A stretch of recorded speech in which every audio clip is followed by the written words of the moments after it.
comprender la actual situación entre Rusia y Ucrania y la reacción de la comunidad internacional ante esta situación, hay que remontarse a la historia.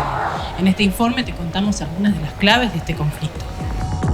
Ucrania se constituyó como Estado independiente junto con otras naciones tras la disolución de la Unión Soviética en 1991. Desde 1954 la península de Crimea pertenecía al territorio ucraniano.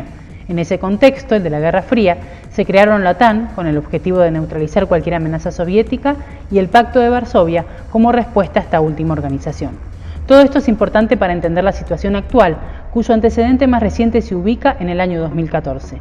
Ese año, el presidente ucraniano Viktor Yanukovych debió renunciar luego de decidir que el país no firmaría el acuerdo para pertenecer a la Unión Europea y, en cambio, iniciaría las negociaciones para formar parte de la Unión Aduanera Euroasiática.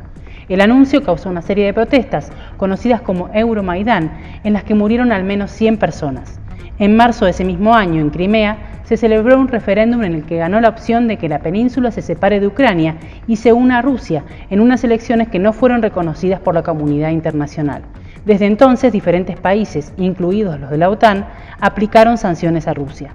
Un mes después, separatistas apoyados por Moscú tomaron parte de las regiones de Donetsk y Lugansk, al este de Ucrania, a lo que el gobierno ucraniano respondió y con lo que se desató un conflicto que se mantuvo hasta hoy. Los separatistas proclamaron ya entonces a estas regiones como repúblicas independientes, algo que no fue reconocido por ningún Estado hasta esta nueva escalada. El 14 de enero de este año, el ejército ruso realizó maniobras en su frontera con Ucrania y fue aumentando su presencia militar en el lugar. La Comunidad Europea y Estados Unidos reaccionaron con una serie de reuniones para determinar la respuesta.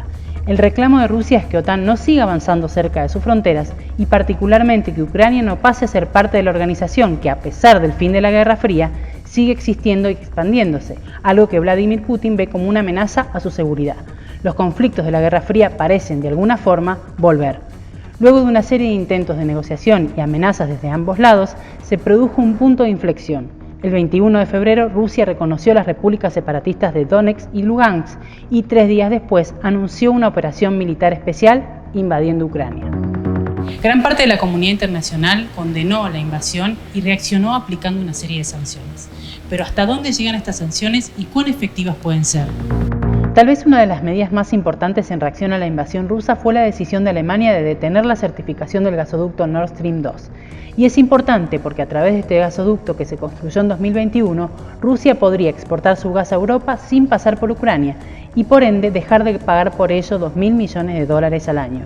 Pero también es importante porque más del 40% del gas que se consume en Europa y particularmente en Alemania proviene de Rusia. El resto de las sanciones económicas se centraron en 3 grandes grupos: comerciales, financieras e incluso contra personas cercanas al gobierno de Rusia. Sin embargo, la respuesta más temida por Rusia, que es su desvinculación de SWIFT, la red de pagos que conecta instituciones financieras de todo el mundo, no sucedió por la oposición de Alemania, Chipre, Italia y Hungría. Putin is the aggressor. Putin chose this war. Today, I'm authorizing additional strong sanctions and new limitations on what can be exported to Russia. Russia's target is not only Donbas. The target is not only Ukraine. The target is the stability in Europe and the whole of the international peace order. And we will hold President Putin accountable for that. El presidente ucraniano, por su parte, denunció que está solo frente a esta guerra, considerando insuficientes las medidas tomadas hasta ahora. ¿Quién está listo para darle a Ucrania una garantía para unirse a la OTAN? Todos tienen miedo. Probablemente Rusia podría de alguna manera minimizar el impacto de estas medidas en alianza con otros países como China, que ya anunciaron que comenzarían a comprar trigo ruso. La guerra, como toda guerra, ya comenzó a causar sus efectos. El más importante, la muerte y el desplazamiento de las personas víctimas del conflicto. Durante el primer día de ataques rusos, al menos 100.000 personas debieron abandonar el país rumbo a otros como Polonia, que ya dispusieron la organización de centros de acogida.